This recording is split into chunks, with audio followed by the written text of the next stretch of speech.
Hello, my name is Michael Gambin and I have been a driving instructor since 2006. I specialise in teaching clients with SEN, deaf clients using BSL, and then also clients with physical disabilities.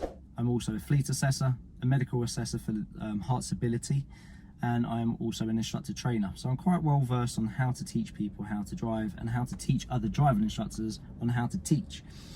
So in this video, what we're going to do is talk about things to prepare yourself for your first driving lesson. Also, what to do in advance to basically make life a little bit easier, and also what would be expected on the drive. Now, in your first driving lesson, if you're having a 1 hour lesson, the chances are you will do some moving off, some gear changes, some stops, maybe some turns. If you do a 2 hour lesson, then normally you will get turns in as well. Now, turns are by far the most difficult thing when it comes to driving. I advise my clients that it will take at least 6 to 10 hours just to be even 80% of the way to being okay at doing turns, because it's multitasking gone mad. It's the whole patting your head while rubbing your belly, but doing hopscotch and algebra all at the same time. There is a lot going on. So there's a few exercises that you can do to help, and in my challenge zone on the playlist section you can see some of those challenges, and they're things that you can practice at home.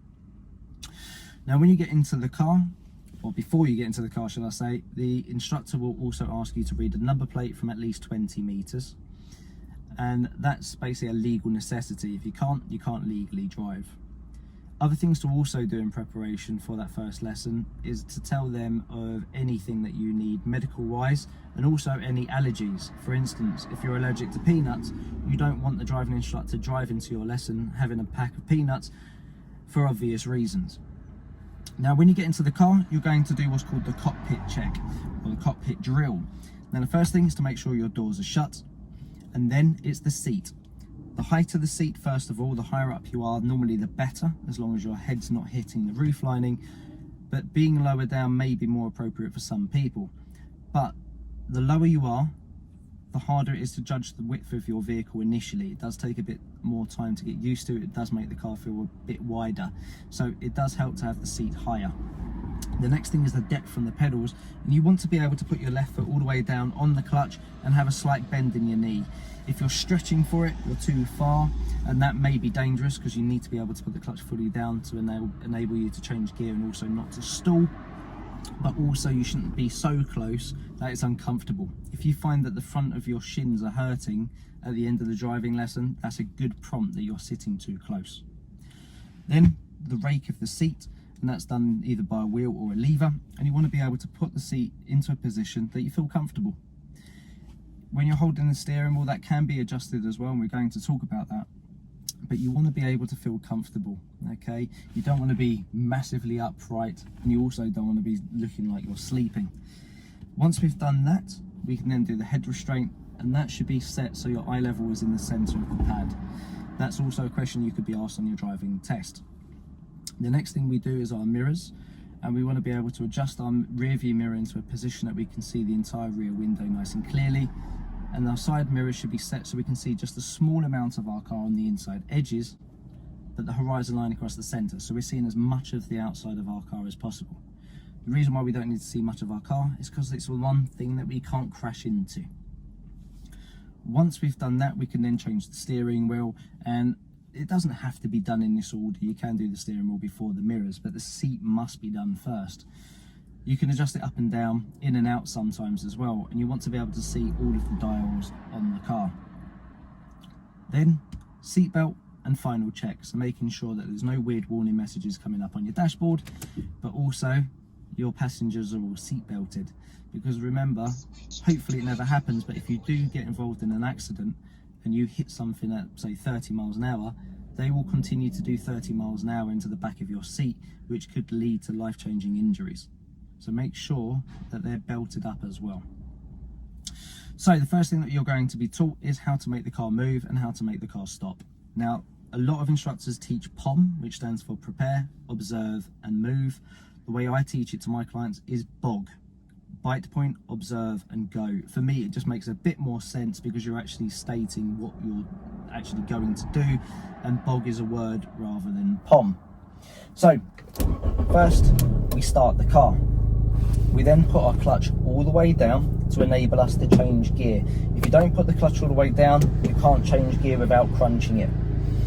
To do the gear change, there is another video on how to make move the gears, and it's also part of the challenge zone as well. I'll put the links in the description underneath. Now the bite point is when the car's wanting to move but the handbrake's stopping it. So to find the bite point, I would advise put some gas into the engine so the rev goes up to 2000 RPM. You're then going to bring the clutch up until you feel the change on the engine. The front of the car lifts. You can see that squat, okay? The rev also drops and the car goes quieter. Now some instructors may teach clutch only. Personally, I don't like doing that. The gas is like the blood of the car, okay? So as long as the engine is spinning, it can't stall. But if it spins too slowly, that's when it's going to stall. So by putting a little bit of extra gas in, gives you a bit of a lifeline in a way. So once we put our gas in, we bring the clutch up to the bite point. We then look around. So look at everywhere which is relevant. So I'm going to make sure there's no one coming out of this driveway, there's no one behind, in front, the mirror, and most importantly my blind spot. I've got that road over there. What if someone pulls out from that road? Then I'll signal because there is the van behind, and then I release the handbrake to move, and I continue to check that right mirror. Now as I pull away, I then start to bring the clutch up nice and gradually when I hear the car go from quiet to loud. Now to park, mirror, signal, steer left a quarter, straight. Then before we hit the curb, steer out, straight, clutch all the way down, and then just use a little bit of brake pressure. Do that again, so gas, clutch to the bite, looking around, making sure it's safe. There's no one to see this signal this time. Release the handbrake, steer away, and you can cross your arms, it's not a problem at all. Get the car into the middle, bring the clutch fully up. So to park again, mirrors first, and this is what we call the MSM routine. Signal, bring the car towards the curb, straight, out, straight, clutch all the way down, and brake. And because we're on a hill, the moment I put the clutch down there, the car accelerated.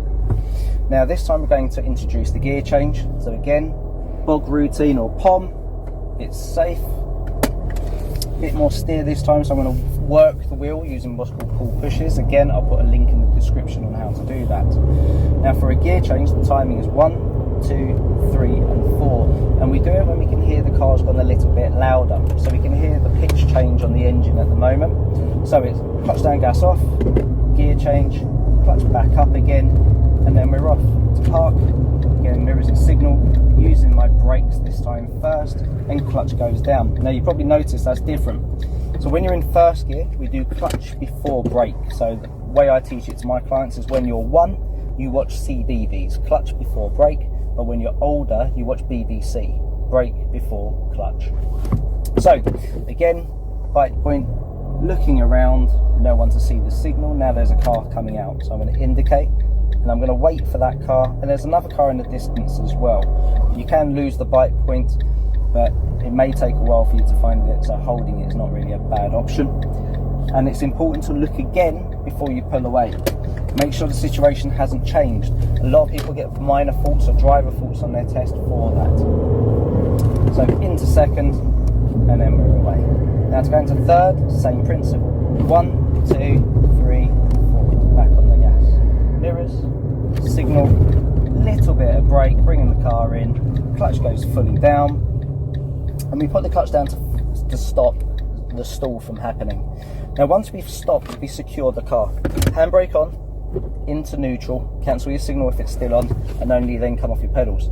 If you come off the pedals before you've done these two, the handbrake and neutral, the car will stall if you're not in neutral, and the car will roll back if your handbrake's not on. So for instance, my handbrake's not on, I'm rolling backwards.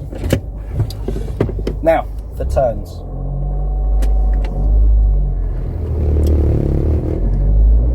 We work on a routine called MSPSL. Some people prefer using the roadcraft method. Personally, I'm not, and I'm not going to introduce that to you because I don't really want to be confusing it. But for the MSPSL routine, what we want to be doing is mirrors, then signal, and look. So the first thing that we need to do is gain the information by checking our mirrors. So we check our rear view and our left mirror for a left turn, and then we're going to put on a left indicator. And we do that in good time. I advise that if the speed limit is 30, indicate 30 meters before. We need to go into first gear on the approach to this end of the road because we can't see. This is what we call a closed junction. And then we can just stop. Find the bite again, then if it's safe, then we can go. And you can see I keep checking. I don't just do the one check, I keep updating. So that's for emerging, and then we've got entering. So mirrors, signal. Now this is when I don't have the give way line.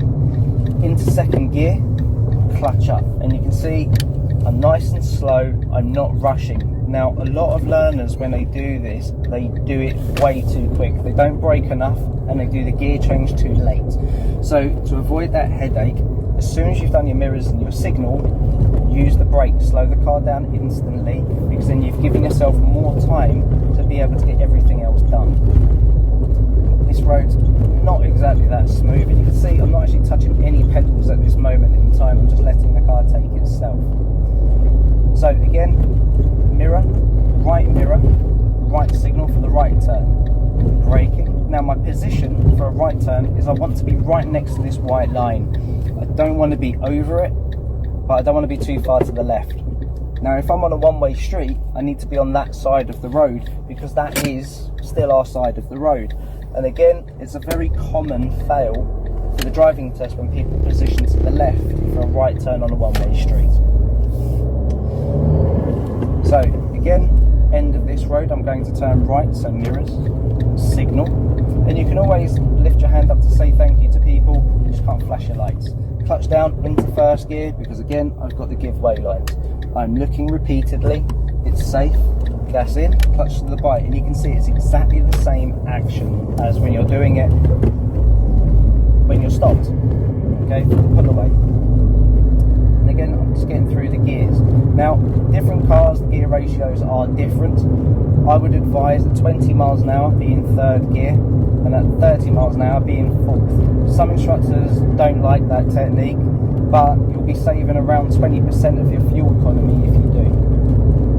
Now, this time on this right turn, there's a filter box, and I need to be in that box. So again, I've done my mirrors, my signal, into second in good time. Bring the car over, and I can beat that car. And this is the important bit. That oncoming vehicle has priority over us when we're turning right into a side street. We're going over their side of the road. For roundabouts, it is different, but we're not talking about roundabouts.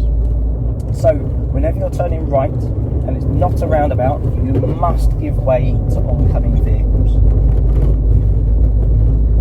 So, end of the road this time, I'm going to do a left turn. So I'm going to check my mirrors, put my signal on, slow the car down with my brakes as my speed, clutch goes down into first gear, so I'm prepared. And I want to turn into my corner for a left turn. By doing that, it means I don't have to do much now. So you can see I've done 3/4 of a turn, and then it's just a case of straightening up. I'm not adding steer as I'm going. It's already been achieved. Now going into this bend, you can see I'm just covering the brake and covering the clutch. I've got the van here, so I'm just going to move across, and I just check my left mirror because at the end of the day I need to make sure it's safe before I move over.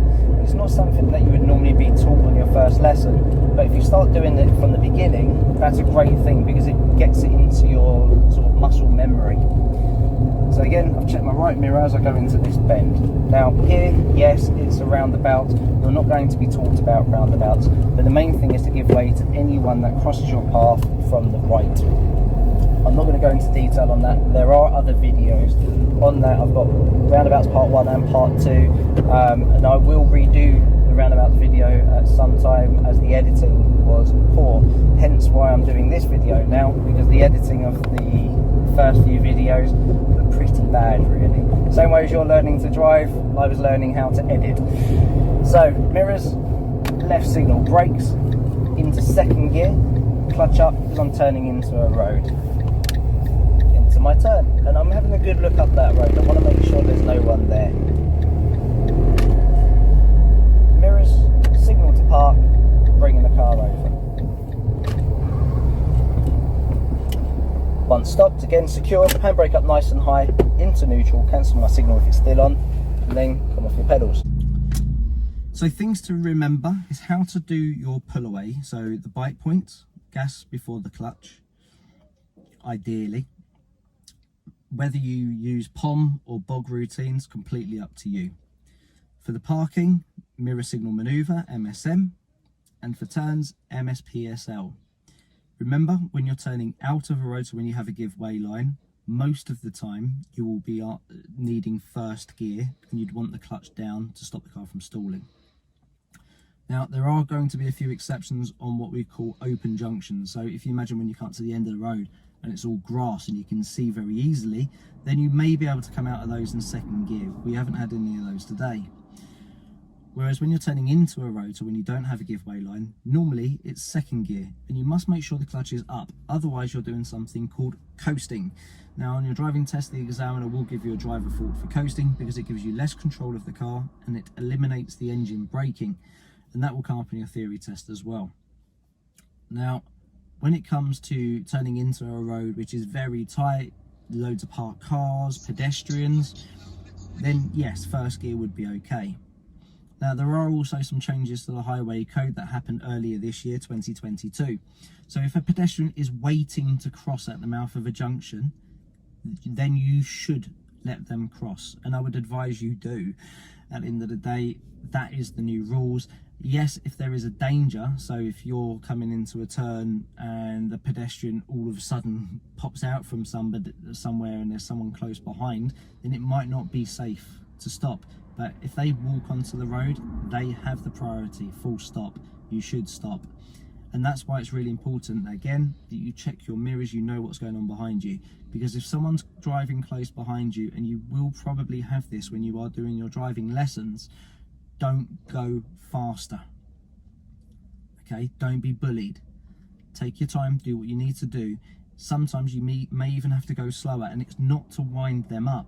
It's for safety, because if you have to slam the brakes on, they're going to go into the back of you. So by you slowing down, sometimes they will then overtake you, and then you don't have to worry about the headache anymore. Remember, when you're parking, it's secure, so it's handbrake first, into neutral, cancel your signal, then come off your pedals. Start from the back and work your way forward. And again, hopefully that will help you remember how to do that secure. So hopefully that video has helped, and I will be updating the channel more and more often. I will redo some of the videos from the early ones because they were so poor. And please, if you have any comments, comment, because the more you comment, the more I might be able to help put some more videos together to help you out as well. There's been a few times already where somebody has commented on a specific issue and I've done a video specifically on that, and I've got no problems doing that as long as I have the chance and the time to do it. So many happy, safe miles. Enjoy your first driving lesson and let us know how it went.